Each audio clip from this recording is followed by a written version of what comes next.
La nature humaine surprend parfois par sa complexité.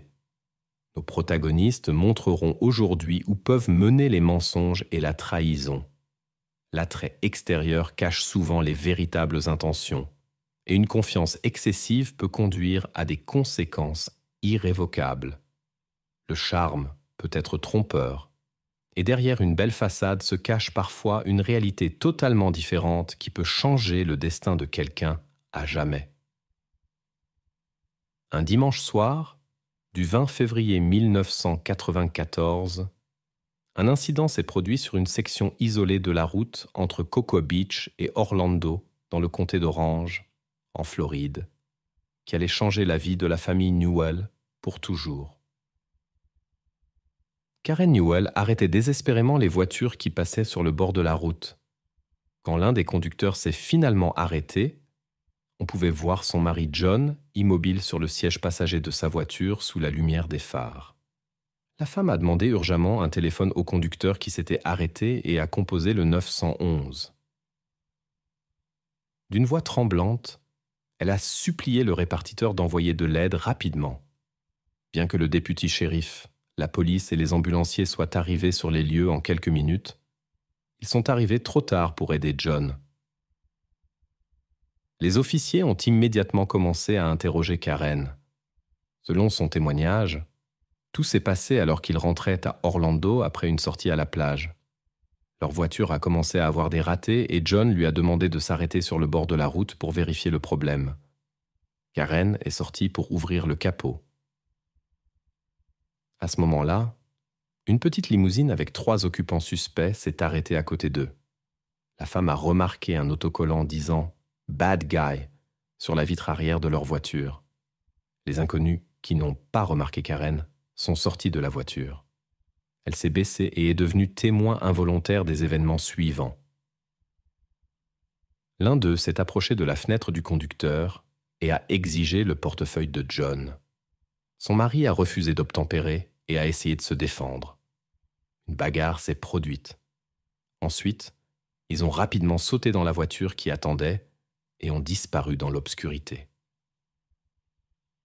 Karen, qui était miraculeusement restée cachée, s'est précipitée immédiatement vers son mari pour l'aider.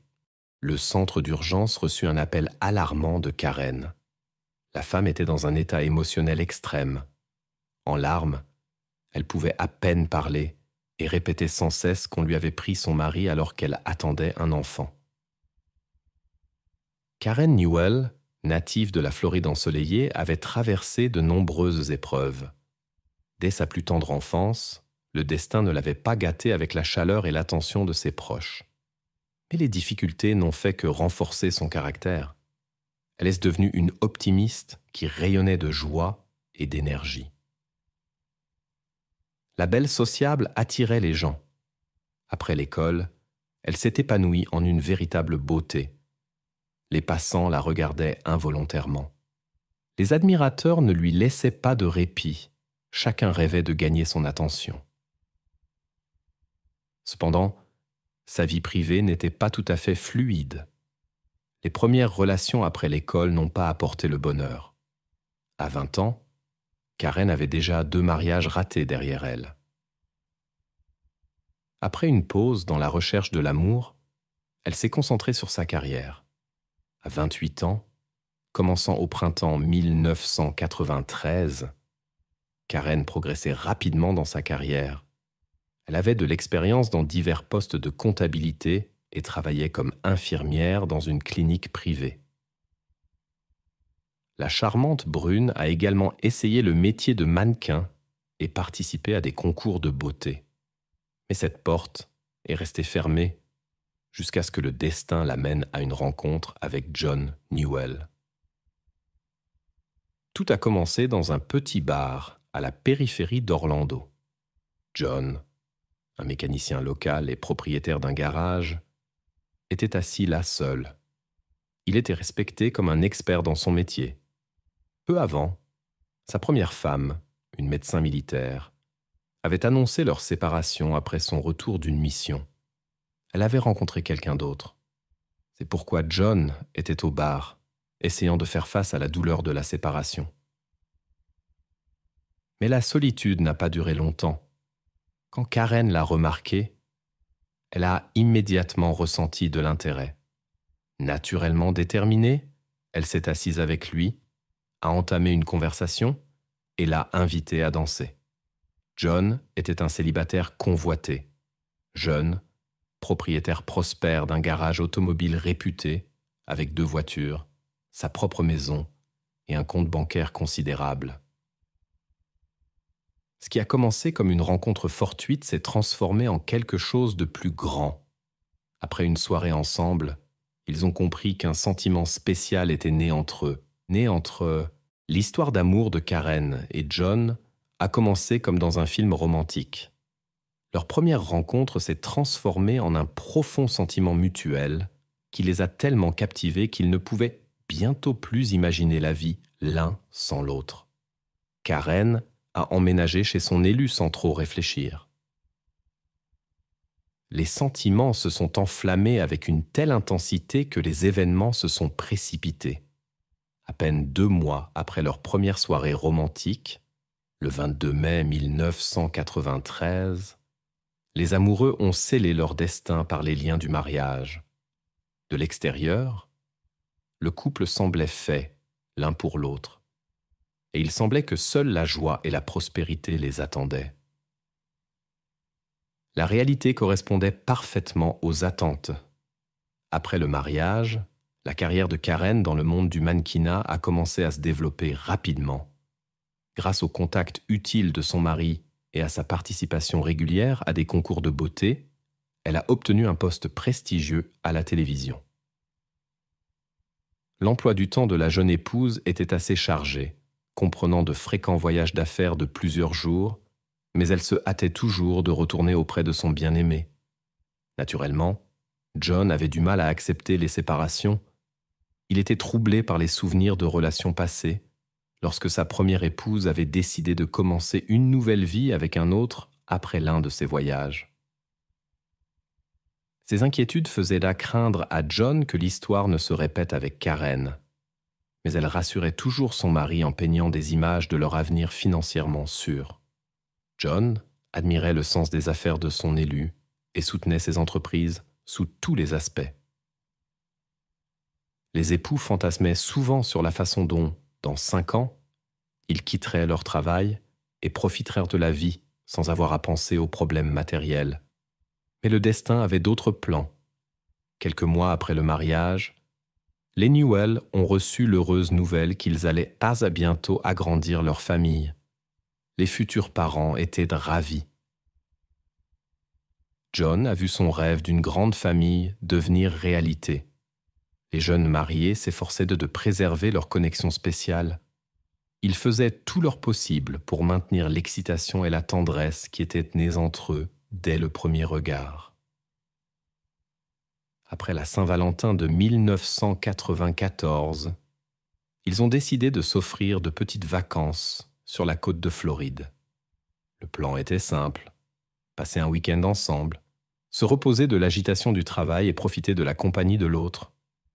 Le 20 février, John et Karen décidèrent de passer une journée à la côte. Après avoir emballé l'essentiel, ils partirent en voiture à l'est d'Orlando. Leur destination était Cocoa Beach, un endroit pittoresque au bord de l'océan, populaire auprès des surfeurs. Le couple profita de toute la journée. Ils firent un pique-nique, nagèrent dans l'océan et avant de partir, passèrent dans un magasin de surf pour faire des achats. Le voyage de retour commença déjà au crépuscule. Karen était au volant. John s'était détendu pendant la journée avec des boissons et ne voulait pas risquer son permis.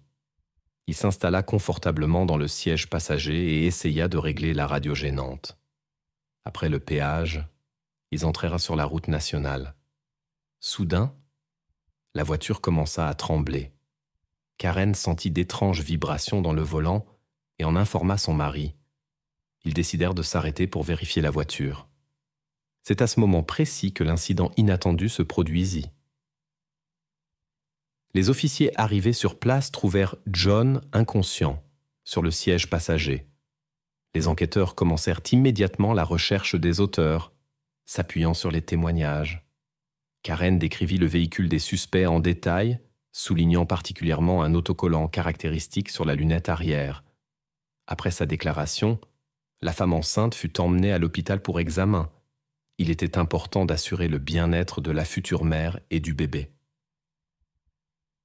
Des preuves furent trouvées sur la scène du crime. Des cartouches de calibre 22. Les auteurs s'enfuirent dans une direction inconnue en emportant l'arme du crime. Cependant, dans leur précipitation, ils laissèrent intact le portefeuille de John, qui était probablement leur cible. La police déclencha immédiatement l'alarme dans 6 districts adjacents. Toutes les patrouilles disponibles reçurent une description et commencèrent à vérifier le trafic passant. Une attention particulière fut portée au véhicule portant l'autocollant « Mauvais garçon ». Les points de contrôle furent également informés de la recherche du véhicule suspect. Cependant, aucun des conducteurs n'avait vu une telle voiture et elle n'était pas non plus passée par les points de contrôle, ce qui souleva des questions supplémentaires dans l'enquête. Lorsque Karen a été transportée d'urgence à l'hôpital, les enquêteurs n'ont pas eu le temps de l'interroger sur tous les détails de l'incident. À ce moment-là, la santé de la femme et du bébé était plus importante. Heureusement, après l'examen, les médecins ont confirmé que l'état de la jeune femme était stable et qu'elle pouvait parler aux forces de l'ordre. Les enquêteurs sont arrivés à l'hôpital et ont écouté le rapport détaillé de Karen sur les événements de cette journée. Elle a raconté qu'ils n'étaient pas seuls à Cocoa Beach. Son collègue Peter Pidgey s'était joint à eux. Ils ont passé toute la journée à 3 et le soir, ils sont repartis vers Orlando dans des voitures différentes. Peter conduisait sa voiture devant et Karen le suivait à courte distance. Après le péage, ils se sont perdus. La voiture de Peter a continué et a bientôt disparu de vue. C'est alors que le volant de la voiture de Karen a commencé à vibrer étrangement. Son mari a suggéré de s'arrêter pour voir ce qui n'allait pas. Karen est sortie la première et a ouvert le capot. À ce moment, elle a entendu des freins grincer. Une voiture inconnue s'est arrêtée brusquement juste derrière leur véhicule. Des cris forts ont suivi. Karen s'est cachée derrière le capot ouvert et a entendu des personnes en chaussures Converse, noires et blancs, exiger le portefeuille de son mari. Puis des détonations aiguës se sont fait entendre. Les inconnus ont disparu précipitamment, sans emporter le portefeuille qu'ils avaient exigé. Karen n'a pas pu voir leur visage. Les enquêteurs ont remarqué plusieurs détails étranges dans cette histoire, en analysant la situation, qui ont soulevé des questions sur les déclarations de Karen. Personne n'avait vu une voiture avec l'inscription « Bad Guy ». Il semblait inhabituel que les malfaiteurs, qui visaient l'argent, partent soudainement en oubliant le portefeuille. Il était étrange qu'ils n'aient pas remarqué la femme et n'aient pas vérifié l'espace sous le capot ouvert. Et enfin, il n'était pas clair pourquoi John, étant mécanicien, n'avait pas vérifié lui-même ce qui était défectueux, puisque Karen ne connaissait rien à la mécanique. Néanmoins, les enquêteurs se sont abstenus de tirer des conclusions hâtives et ont décidé de recueillir plus d'informations sur l'incident. En enquêtant sur les antécédents, les enquêteurs ont découvert un rapport intéressant du poste de police de Warlanda daté de 3 mois plus tôt.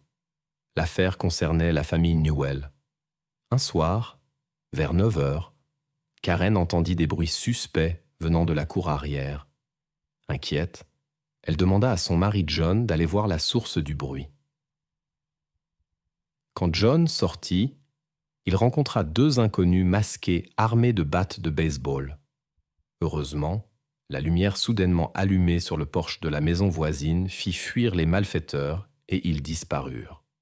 Le voisin, qui avait entendu le bruit, sortit voir ce qui se passait. Après être rentré à la maison, John raconta l'incident à Karen, qui appela immédiatement les secours. Les médecins constatèrent plusieurs blessures chez l'homme, mais des conséquences graves purent être évitées. Malheureusement, John ne put décrire l'apparence des inconnus. Leurs visages étaient restés couverts de masques. Après des recherches infructueuses, l'affaire fut classée. À l'époque, John supposait avoir dérangé de simples criminels. Mais maintenant, cet incident prenait une signification différente. Les enquêteurs remarquèrent un schéma inhabituel. John avait-il peut-être des ennemis? Cela expliquerait pourquoi les agresseurs n'avaient pas pris le portefeuille. Peut-être avait-il un autre objectif? Les enquêteurs commencèrent à vérifier le cercle de connaissances de John, particulièrement ceux avec qui il aurait pu y avoir des désaccords. Compte tenu de son entreprise prospère, les conflits possibles avec des concurrents furent également examinés. Cependant, les entretiens avec les connaissances ne donnèrent aucun résultat. Tous décrivirent John comme une personne amicale, évitant les conflits et toujours prête à aider dans n'importe quelle situation. Personne ne se souvenait de disputes sérieuses ou de rancunes cachées. Un tournant intéressant dans l'enquête survint lorsque des détails furent révélés sur un résident temporaire récemment installé dans la cour arrière des Newell. Il s'agissait d'un certain Peter P.J., une connaissance de Karen, qu'ils avaient rencontré à la plage peu avant l'incident. P.J., dont l'appartement avait été récemment cambriolé, cherchait un logement temporaire pendant le changement des serrures et l'installation d'un système d'alarme. Karen, compatissante comme elle l'était, convainquit son mari d'aider cette connaissance.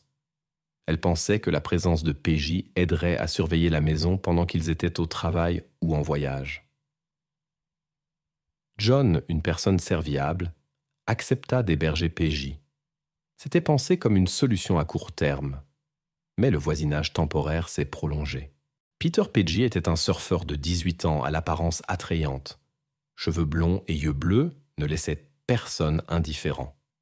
Compte tenu des circonstances révélées, les enquêteurs ont commencé à soupçonner qu'il existait un lien particulier entre Karen et ce jeune homme. La naissance de l'enfant Newell pourrait éclairer la situation. Il n'était pas exclu que Peter P.J. puisse être le père biologique. Une situation complexe s'est développée. Une jeune femme attrayante avait apparemment une relation extra-conjugale. Sa grossesse pourrait être liée à n'importe lequel des hommes de son entourage. La question se posait, pourquoi avoir choisi la cohabitation sous le même toit? Ce couple aurait-il pu avoir des plans concernant la fortune du mari? Les employés de la chaîne de télévision ont remarqué la proximité inhabituelle entre Karen, 29 ans, et Peter, 18 ans. Ils passaient beaucoup de temps ensemble, et leur relation dépassait la normale. Le charmant voisin a été convoqué au poste pour interrogatoire.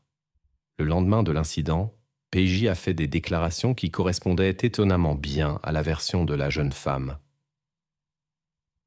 Il a raconté qu'il était arrivé à Cocoa Beach après le couple et qu'ils avaient à passer du temps tous les trois ensemble. Là, il a consommé des boissons alcoolisées et des substances légères.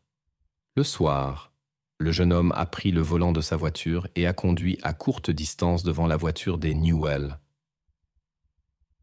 Selon ses dires, après le point de contrôle, il a continué sans attendre ses connaissances, car il se dirigeait vers son port d'attache de Port-Saint.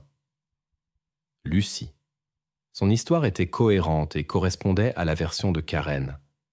Les réponses sonnaient assurées et sans contradiction. Les enquêteurs ont commencé à l'interroger sur sa vie, essayant de trouver des incohérences dans l'histoire de sa relation avec la jeune femme. C'est alors qu'il s'est avéré que tout ce que Karen avait dit sur P.J. était faux. Contrairement à ses affirmations selon lesquelles le jeune homme travaillait comme assistant de production à sa chaîne de télévision, la réalité était différente. En réalité, il n'avait pas de revenus réguliers. Après avoir abandonné l'école, il se débrouillait avec des petits boulots. Il tondait des pelouses et effectuait des tâches similaires.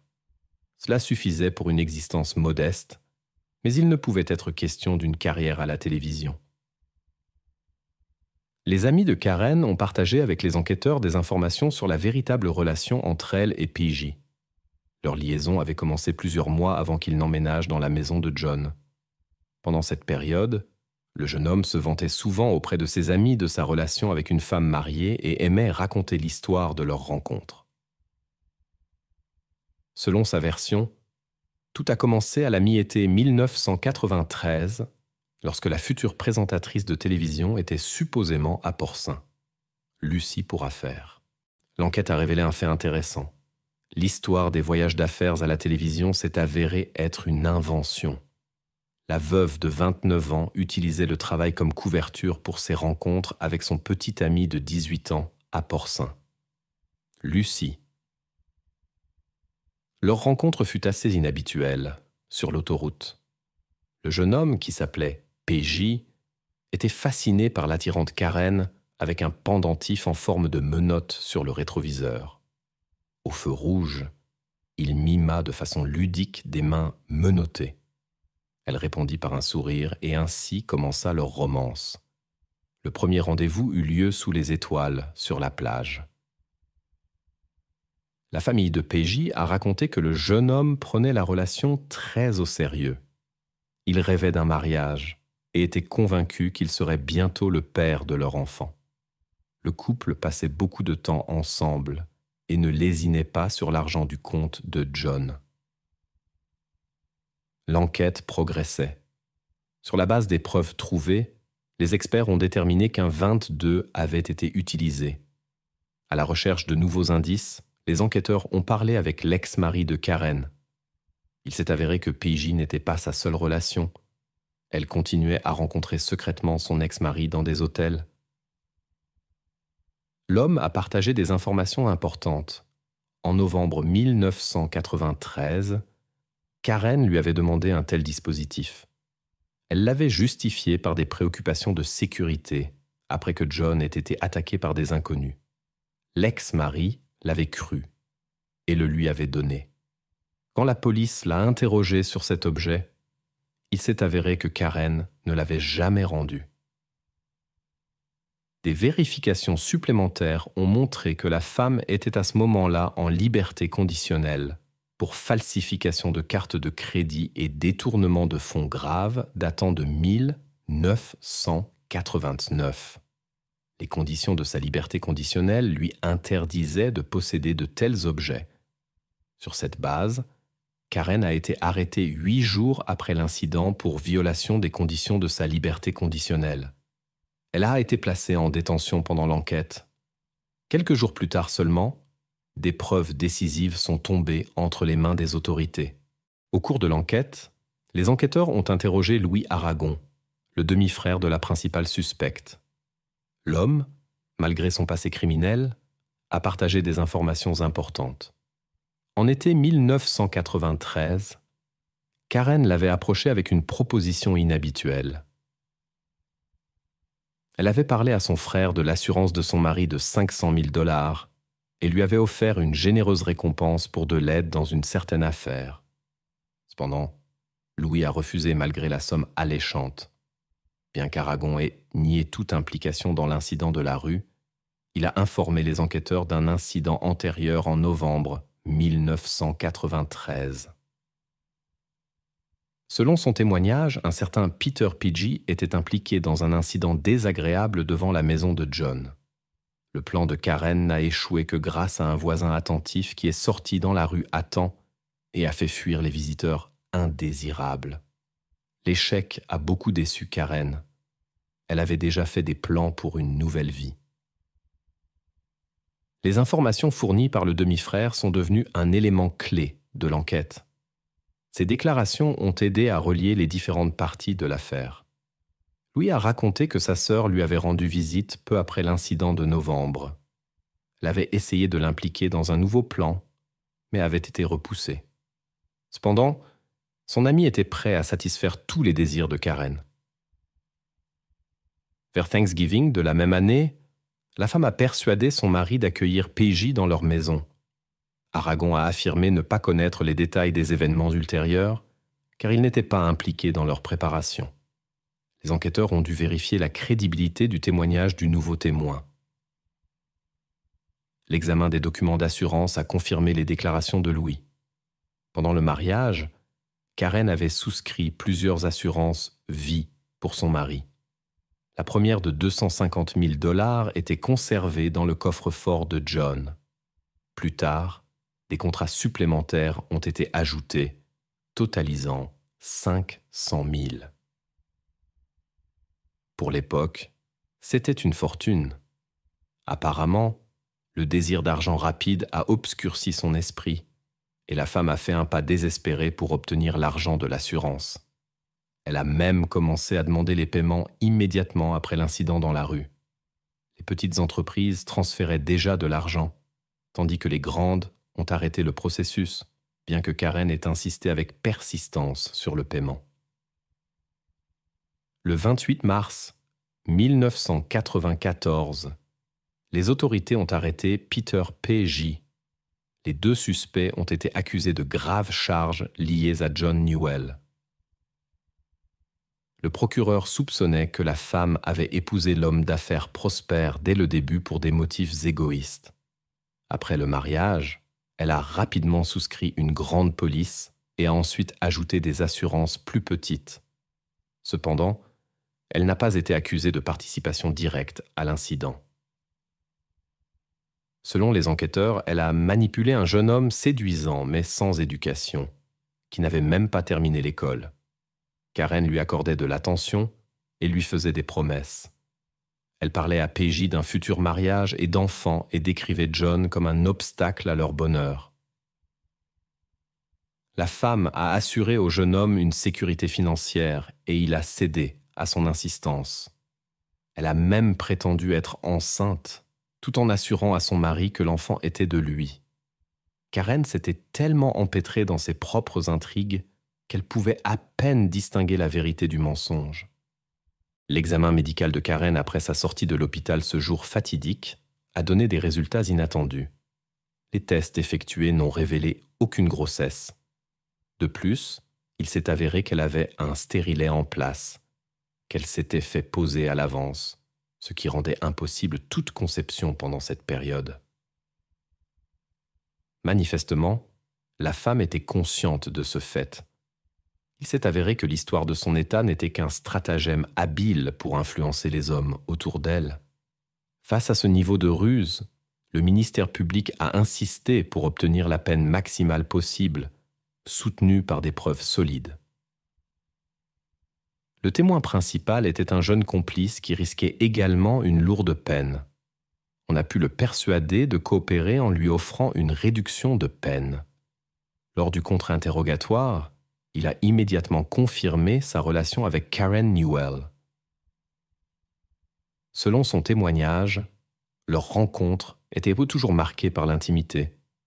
Elle l'avait envoûté puis avait commencé à le contrôler et à le pousser à des actions décisives contre son mari. Cela a continué jusqu'au moment de l'incident fatal. PJ a admis que sa compagne avait conçu l'acte risqué planifié avec l'équipement sportif. Quand cette tentative a échoué, elle a commencé à élaborer un plan plus sérieux. Le complice a raconté comment, après être sorti de la voiture, il a pointé l'outil vers John. Le jeune homme a prononcé une phrase sur le divorce et a mis le mécanisme en marche. PJ a jeté le dispositif dans un plan d'eau situé à plusieurs kilomètres de la scène du crime. Des plongeurs spécialisés ont examiné la zone indiquée et ont trouvé l'objet du crime. L'expertise réalisée a confirmé le lien avec l'affaire John Newell. De plus, il s'est avéré que le numéro de série correspondait à l'objet enregistré au nom de l'ex-mari de la suspecte. En échange de cette information significative, une réduction des charges à un article moins grave lui a été proposée, contrairement à son instigatrice. Lors des audiences préliminaires, un tableau inattendu s'est dévoilé. Les défenseurs de Karen ont choisi une stratégie agressive et ont tenté de présenter une version complètement différente des événements. Selon leur affirmation, PJ était l'initiateur de l'incident, poussé par la jalousie aveugle d'un jeune homme amoureux. Les avocats ont tenté de présenter Karen comme une participante involontaire dans une relation romantique complexe. Ils ont souligné que John avait rempli indépendamment tous les documents d'assurance, ce qui pouvait remettre en question le motif présumé aux yeux du jury. Cependant, un point important restait sans réponse. comment PJ est-il entré en possession de l'équipement appartenant à l'ex-mari de Karen? Il n'y avait pas d'explication plausible à cette question. Comme PJ et l'ex-mari ne se connaissaient pas, l'implication de Karen dans cette histoire devenait de plus en plus évidente. La situation a été clarifiée par l'ex-mari lui-même, qui a confirmé que Karen lui avait demandé un moyen d'autodéfense. Le 26 août 1995, la sélection du jury était terminée et les audiences devaient commencer. Cependant, les défenseurs de l'accusé se sont tournés vers le procureur avec une offre de compromis quelques minutes seulement avant le début du procès, espérant une peine plus légère en échange d'aveux. Finalement, la jeune femme a avoué son rôle dans l'organisation de l'incident. Pour cela, elle a reçu une peine de prison à perpétuité sans possibilité de libération conditionnelle. Le 5 septembre de la même année, PJ a été condamné à 25 ans de prison avec possibilité de libération conditionnelle. Il a été libéré en janvier 2010. Karen, bien qu'ayant évité la peine maximale, s'est montrée insatisfaite. Elle considérait injuste que PJ, en tant qu'exécutant direct, reçoive une peine plus légère. Les proches de John, quant à eux, trouvaient injuste que Karen conserve encore des droits quelconques. Ils sont convaincus. Elle n'a pas changé et continuera après sa libération à chercher des personnes crédules pour ses manipulations.